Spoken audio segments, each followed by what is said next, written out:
Good morning बच्चों। आपने पिछले वीडियो को अपना पढ़ लिया होगा और समझ भी लिया होगा, कोई परेशानी नहीं हुई होगी उसमें। बच्चों, पिछले वीडियो में हमने अपने नए चैप्टर को स्टार्ट किया था, धरातल के रूप बदलने वाले कारक। ठीक है, यानी कि वो चीज़ें जिनकी वजह से हमारे धरातल का रूप परिवर्तित हो जाता है। उसमें हमने पढ़ा था दो तरह के बल थे, एक आंतरिक बल और एक बाह्य बल। ठीक, आंतरिक बल पृथ्वी के अंदर काम करता है और बाह्य बल पृथ्वी के ऊपर काम करता है। यानी कि ऐसा बल जिसके द्वारा हमारी पृथ्वी पर किसी भी तरह की स्थलाकृति का निर्माण होता है। ठीक है, वो चाहे आंतरिक बल के द्वारा हो या बाह्य बल के द्वारा। अब आगे हमने पढ़ा था कि आंतरिक बल हमारे जो होते हैं वो दो तरह के होते हैं, एक दीर्घकालिक बल और एक आकस्मिक बल। दीर्घकालिक बल जो होते हैं वो धीरे धीरे अपना काम करते हैं, जिनको काम करने में बहुत समय लगता है और उनका जो काम होता है वो तुरंत नहीं हमें पता चलता है, वो धीरे धीरे होता है, उसका परिणाम हमें बहुत समय बाद दिखता है या मालूम देता है। और जो हमारे आकस्मिक बल होते हैं उनका जो भी काम का परिणाम होता है वो हमें बहुत शीघ्रता से नजर आने लगता है। ठीक, अब हमने जो हमारे दीर्घकालिक बल थे आज हम उनके बारे में पढ़ेंगे। पिछले बार हमने यहाँ तक बात की थी। तो दीर्घकालिक बल वो बल होते हैं जो आराम से धीरे धीरे करके अपने काम को पूरा करते हैं और उनको अपना काम करने में बहुत लंबा समय लगता है, जिसका परिणाम हमें एक लंबे समय बाद देखने को मिलता है। ऐसे बलों को हम दीर्घकालिक बल कहते हैं। अब दीर्घकालिक बल जो हमारे होते हैं उनके द्वारा दो तरह की स्थलाकृतियों का निर्माण होता है, एक वलन और एक भ्रंशन। इन दोनों की बात हम पिछले चैप्टर में भी कर चुके, लेकिन हमने थोड़े में की थी। वलन और भ्रंशन दोनों का ही मतलब इनके नाम से हमको समझ में आता है। वलन का मतलब होता है मुड़ना। ठीक है, वलन का मतलब होता है किसी भी चीज का मुड़ना। जैसे ये पेज है मेरे पास, अगर हम इसको दोनों साइड से प्रेशर दें तो धीरे धीरे ये क्या होने लगेगा, इस तरीके से मुड़ने लगेगा। ठीक है, ये देखिए इसमें बल पड़ा, इसी को हम वलन कहते हैं या मुड़ना कहते हैं। इधर से भी प्रेशर पड़ रहा है और इधर से भी प्रेशर पड़ रहा है, इन दोनों तरफ से दबाव पड़ने के कारण ये पेज मुड़ रहा है। ये जो मुड़ने की क्रिया होती है यही हमारी वलन होती है। ठीक है, अब होता क्या है, जो हमारी चट्टानें होती हैं उनमें जब दोनों तरफ से इस तरीके का दबाव पड़ता है तो दबाव पड़ने के कारण वो चट्टानें मुड़ जाती हैं और मुड़ने के कारण वलन पड़ते हैं। और ये जो हमारे वलन होते हैं ये आपको दिख रहा है वलन, ये मुड़ा हुआ भाग, यही वलन के कारण हमारे मोड़दार पर्वत या वलित पर्वतों का निर्माण होता है। ठीक है, ये क्योंकि ये दोनों तरफ से दबाव पड़ा और ये मुड़ गया, इन दोनों के मुड़ने के कारण क्या हुआ, हमारा वलित पर्वत या मोड़दार पर्वत का निर्माण हुआ। क्लियर है? जैसे हमारा हिमालय पर्वत इसी वलित पर्वत का उदाहरण है। दबाव पड़ा, दबाव पड़ने के कारण वो मुड़ा और मुड़ करके वो ऊपर को उठा। ठीक, ये हो गया हमारा वलन। अब भ्रंशन क्या है? भ्रंशन जैसे कि अभी इसमें दबाव पड़ा दोनों ऐसे अंदर को। ठीक है, भ्रंशन में क्या होगा, दोनों तरफ को तनाव होगा, यानी हम इधर से भी खींच रहे हैं इसको और इधर को भी एक खींच रहा है, तो दोनों तरफ से तनाव पड़ने के कारण क्या होगा, ये पेज बीच से फट जाएगा। एक साइड से आपने पकड़ा, एक साइड से मैंने, और हम दोनों मिल करके खींच रहे हैं, तो खींचने से क्या होगा, एक समय तक ये रुका रहेगा और उसके बाद में ये फट जाएगा। ठीक है, जब ये फट जाएगा तो क्या होगा, एक टुकड़ा एक हाथ में आ जाएगा, दूसरा टुकड़ा दूसरे हाथ में आ जाएगा।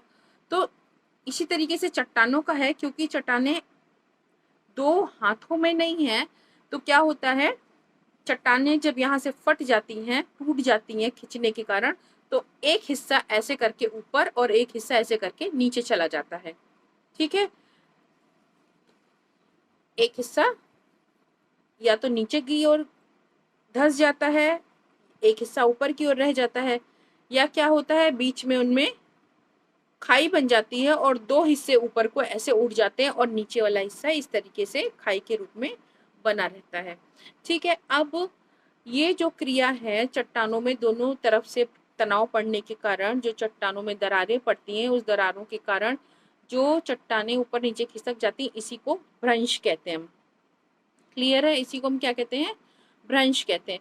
और जो हिस्से हमारे ऊपर को रह जाते हैं उनको हम भ्रंश पर्वत कहते हैं या ब्लॉक पर्वत कहते हैं। और जो हिस्सा इस तरीके से नीचे चला जाता है घाटी की तरह, इस तरीके से घाटी के शेप में दिखाई देता है, उसको हम भ्रंश घाटी कहते हैं। भ्रंश घाटी इसलिए कहते हैं बच्चों, या भ्रंश पर्वत इसलिए कहते हैं क्योंकि वो टूटने से बना होता है। ठीक है, भ्रंश मतलब होता है टूटना, दरार पड़ना या चटकना।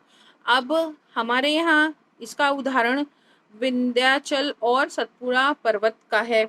इन दोनों के बीच में हमारी नर्मदा नदी बह रही है। ये एग्जाम्पल भी मैंने पिछली बार आपको दिया था। ठीक है, ये तो हो गया हमारा वलन और भ्रंशन। ये किसके कारण बने?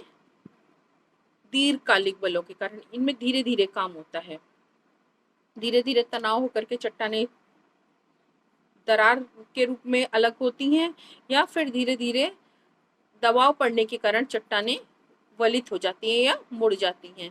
ठीक, अब बात करेंगे हम आकस्मिक बल की। आकस्मिक बल में क्या होता है? आकस्मिक बल के कारण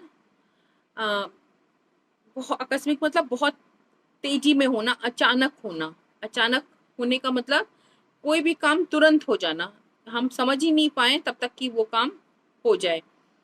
तो आकस्मिक बल अचानक काम करता है, तुरंत आनन फानन में काम करता है, जिसके कारण ज्वालामुखी और भूकंप उत्पन्न होते हैं।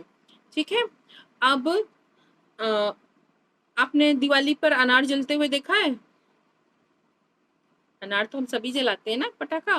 तो क्या होता है जब हम उसमें आग लगाते हैं तो उसके अंदर से राख, चिंगारी, धुआं, इस तरीके की चीजें निकलती हैं और सरसर सरसर करके ऊपर जाती हैं और फिर वापस वो जमीन पर आ जाती हैं। कुछ इसी तरीके से हमारा ज्वालामुखी है, वो भी इसी तरीके से काम करता है कि पृथ्वी के अंदर गैस जब अधिक मात्रा में हो जाती है तब वो क्या करती है, जो भूपटल हमारा कमजोर होता है उसको तोड़ करके बाहर आने का प्रयास करती है। जैसे कि आपने रोटी को फूलते हुए देखा है, जब रोटी फूलती है तो उसके पेट में जब गैस अधिक हो जाती है तो क्या होता है, वो कहीं से भी फट जाती है और उस फटे हुए भाग में से अंदर की भाप सारी बाहर निकल करके आ जाती है। तो इसी तरीके से हमारी चट्टान है, जहाँ पर उस गैस को हल्की चट्टान, मुलायम चट्टान मिलती जहाँ से कि वो बाहर आ सके, वहाँ उस चट्टान को वो तोड़ करके अंदर की चीजें बाहर आ जाती हैं। ठीक है, अब ज्वालामुखी क्या है? ज्वाला मतलब आग और मुख मतलब मुंह, यानी आग का मुंह या जिसके मुंह से आग निकल रही हो वो हमें ज्वालामुखी, हम उसको कहते हैं। ठीक है, अब ज्वालामुखी में क्या होता है, अचानक से विस्फोट होता है।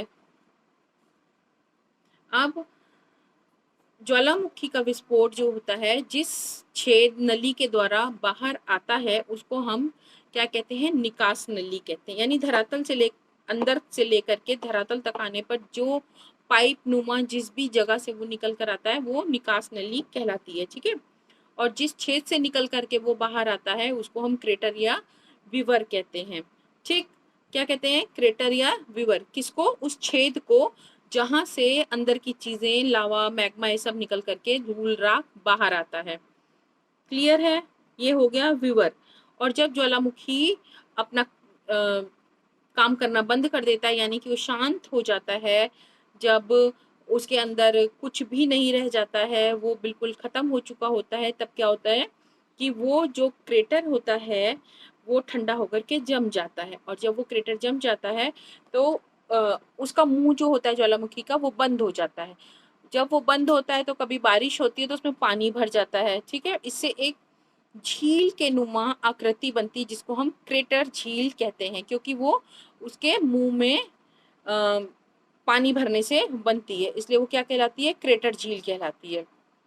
ठीक है बच्चों, अब ज्वालामुखी क्या होता है, अचानक से अंदर गैस बनी और वो चट्टान को या धरती को तोड़ करके जब बाहर आई तो अपने साथ में धूल, लावा, राख, तरह तरह के पदार्थ को लेकर के आई और अनार की तरह से बहुत ऊंचाई तक जा करके वो सारी चीजें ऊपर को उठी और वापस जब नीचे को आई, आने के बाद हमारे धरातल पर गिरी तो क्या हुई, ठंडी होकर के वो जम गई।